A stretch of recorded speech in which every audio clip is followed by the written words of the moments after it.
membayangkan dunia ini tidak ada emisi, ramah lingkungan, lalu kita sendiri membawa gadget atau membawa barang elektronik itu tanpa ngecas-ngecas lagi gitu. Ini yang saya bayangkan satu kemudahan dalam kehidupan yang tidak mencemari lingkungan juga, dan ini menjadi motivasi bagi saya.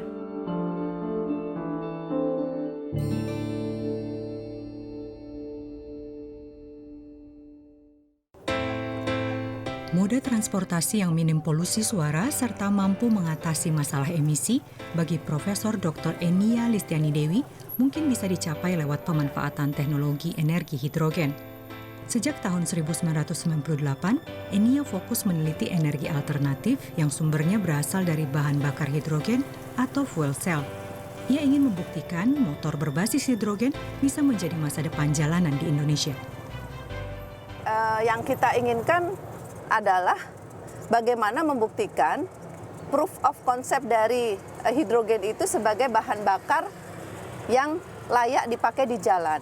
Dan ini nanti kalau kendaraan listrik sudah memasyarakat, kita akan introduce kendaraan berbahan bakar hidrogen ini ke masyarakat. Dan masyarakat akan tahu kelebihan dari hidrogen ini, emisinya nol, tidak beremisi, dan untuk memproduksi hidrogennya bisa dari air. Jadi kita bisa memasukkan air saja ke dalam mobil, itu juga bisa. Lalu penggunaan hidrogen sendiri bisa didapat dari limbah, bisa juga didapat dari metanol, ya. Tapi yang paling mudah kita bisa mendapatkan hidrogen itu dari air. Selain air, sumber hidrogen lainnya yang sudah dikembangkan di Indonesia juga berasal dari gas alam. Namun sumber hidrogen yang jadi kajian penerima B.J. Habibie Technology Award 2018 itu adalah material terbarukan.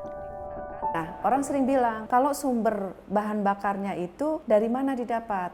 Untuk hidrogen production sendiri, ini kita telaah ada beberapa macam.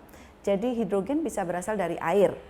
Jadi air nanti ujungnya juga bisa menghasilkan air lagi gitu ya. Nah, dari air ini bisa dengan metode elektrolisa. Elektrolisa air untuk memproduksi hidrogen, nanti hidrogen masuk lagi ke fuel cell menjadi air lagi dan menjadi listrik. Itu sistem energi storage kalau itu.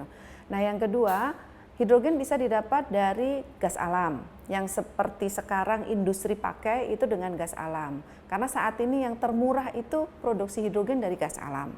Ini banyak dipakai di industri pupuk ataupun PLTU. Nah, yang ketiga, hidrogen itu bisa berasal dari renewable. Kita mencoba tertantang untuk menghasilkan hidrogen itu dari renewable. Jadi dari air yang sudah jelas hanya proses elektrolisa. Terus satu lagi dari limbah itu tadi. Sehingga emisinya tuh benar-benar net zero emission. Prinsip fuel cell hampir sama dengan baterai atau aki. Bedanya hanya dalam proses menghasilkan energi. Sel bahan bakar dapat terus bekerja tanpa henti selama sumber bahan bakar tersedia, sehingga dapat dimanfaatkan di berbagai bidang. Pemanfaatan dari sel bahan bakar sendiri bisa berbagai macam. Jadi bisa di transportasi, bisa di rumah, ya, bisa sebagai backup power, dan untuk permesinan, energi storage, dan lain sebagainya. Inovasi teknologi yang dikembangkan Profesor Enia sejak tahun 2003 adalah mengubah senyawa hidrogen menjadi listrik melalui proses transfer elektron. Salah satu aplikasinya adalah motor berkapasitas 500 watt ini.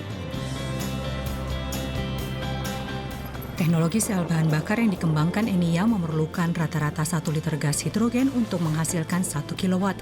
Namun kendalanya biaya produksinya masih jauh lebih mahal dibandingkan energi berbasis fosil. Itulah sebabnya, di Balai Pengkajian dan Penerapan Teknologi ini, Enia berupaya menyempurnakan produksi hidrogen agar lebih efisien. Salah satu temuannya yang menjadi terobosan di bidang sel bahan bakar adalah katalis baru pada generator penghasil listrik. Dari sini, sebagai pionir peneliti fuel cell, menurut saya penelitian yang Ibu lakukan itu memang tergolong ilmu yang agak sedikit boleh dibilang susah, tapi dengan ketekunan beliau bisa membuktikan, dan itu menjadi motivasi untuk peneliti-peneliti di Indonesia khususnya untuk perempuan-perempuan bahwa kita pun sebagai peneliti itu bisa berkompetisi di tingkat dunia.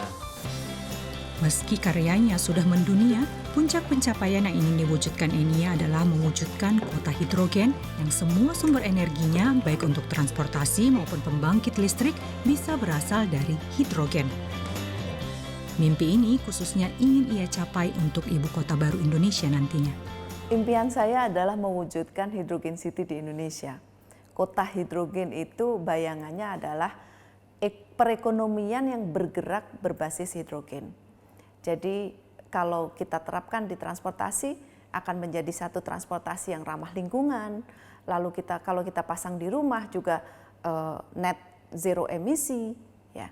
Dan ke depan saya berharap ini bisa diproduksi di Indonesia. Jadi Indonesia harus menguatkan teknologi manufakturnya untuk bisa menguasai teknologinya dan kita bisa mandiri. Kita mempunyai hidrogen yang sangat banyak potensinya di Indonesia.